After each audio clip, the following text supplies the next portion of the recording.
प्रश्नमाला 3.3 का 9वां प्रश्न। हमें x का मान ज्ञात करना है। x का मान ज्ञात करने से पहले मैं आपसे एक प्रश्न पूछता हूं कि आपको इस आकृति में क्या दिखाई दे रहा है। अगर आप ध्यान से देखें तो इसके अंदर दो समांतर चतुर्भुज है। एक तो है के आर एस आई।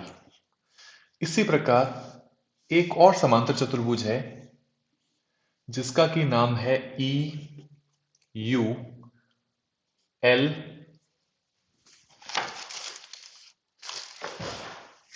सी।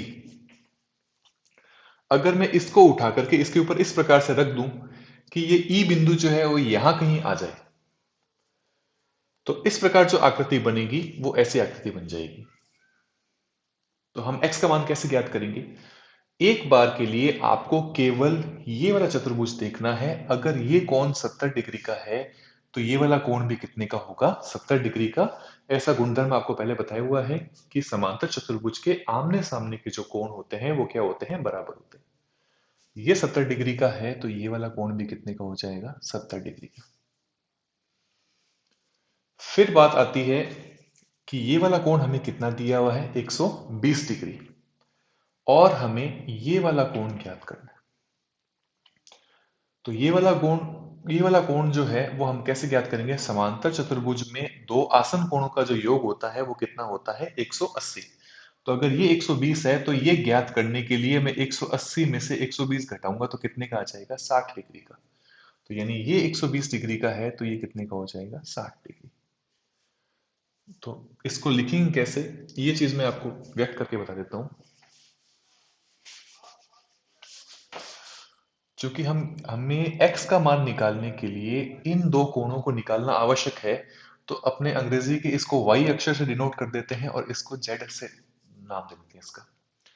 तो हम पहली चीज ये लिखेंगे कि z का मान जो है वो 70 डिग्री है। क्यों? क्योंकि ये हम एक समांतर चतुर्भुज में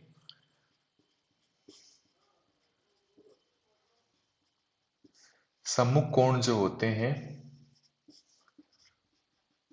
वो बराबर होते हैं। तो z का मान 70 निकल गया। इसी प्रकार y और 120 दोनों को मिला के कितना बनेगा? 180 डिग्री। कारण रहेगा आसन्न कोण। तो यहां से y का मान अपने निकालेंगे, 180 में से 120 माइनस कर देंगे, यानी कि कितना आ जाएगा? 60 डिग्री। y का मान 60 डिग्री आ गया। अब आपको सिर्फ और सिर्फ ये वाला त्रिभुज देखना है। एक त्रिभुज के तीनों कोणों का योग जो होता है वो 180 डिग्री होता है। इस हिसाब से x plus Y plus Z तीनों मिला के कितना होना चाहिए? 180 डिग्री। x का मान हमें ज्ञात करना है। y का मान हमने अभी ज्ञात किया, कितना ज्ञात किया? 60 डिग्री। और z का मान भी हमने ज्ञात किया, कितना ज्ञात किया? 70 डिग्री। यहां पर 60 और 70 मिलकर कितना हो जाएगा? 130। तो यहां से x का मान आ जाएगा 180 माइनस 130, यानी x का मान कितना आ जाएगा? 50 डिग्री।